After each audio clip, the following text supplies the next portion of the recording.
அப்ப நினைப்பு யார் மேல இருக்கணும் சொல்லுங்க? இந்த நினைப்பு அவர் மேல இருக்கணும். அவர் மேல இருந்தா பாதையை பாதுகாக்கிற மட்டும் இல்ல, பாதையை செவப்படுத்துவார்.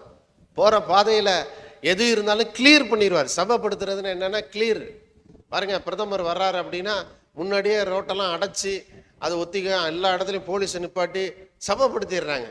அவர் மட்டும்தான் வருவார் அந்த ரோட்டில், வேற யாரும் என்ன செய்ய மாட்டாங்க, இருக்க மாட்டாங்க. கிளியர் ரோடு என்னது, அதுதான் செவப்படுத்துறது. நீங்கள் இயேசு கிறிஸ்துனுடைய அந்த கல்வாரி பாடுகளை நினச்சி, அவருடைய ரத்தத்தை நினச்சி, அவருடைய உயிர்த்தலை நினச்சி நீங்கள் வாழுகிற ஒவ்வொரு நொடி பொழுதும் உங்கள் வாழ்க்கைங்கிற அந்த பாதையில் அவர் சபைப்படுத்துவார்.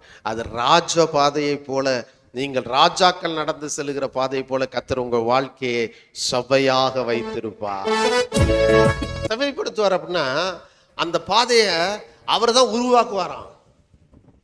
இப்போ பிரதமர் நினைச்ச இடத்துக்கெல்லாம் போக முடியாதுங்க. அவர் ஏற்கனவே பிளான் போட்டு கொடுத்துருவாங்க. இந்த இடத்துல இறங்கணும், இங்கிருந்து இந்த பாதை வழியாக அப்படி போகணும், இந்த பாதையிலேருந்து இந்த ஊருக்கு இங்கே போகணும், பிளான் பண்ணி வச்சிருக்க பாதையில் தான் அவர் போக முடியும்.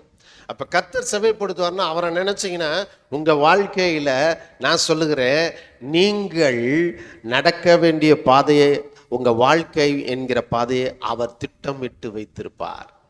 அந்த திட்டமிட்டுகிற வாழ்க்கையிலே கர்த்தர் உங்களை நடத்தி செல்லுவார். அப்படிப்பட்ட ஆசீர்வாதத்திற்கு உரியவர்களாக இயேசு கிறிஸ்துவினுடைய ரத்தம் இன்றைக்கு உங்களை மாற்றி இருக்கிறது. அவருடைய கல்வாரி புண்ணியங்கள் இன்றைக்கு உங்களை அப்படிப்பட்ட ஆசீர்வாதத்திற்குரியவர்களாக மாற்றி இருக்கிறது. அதனால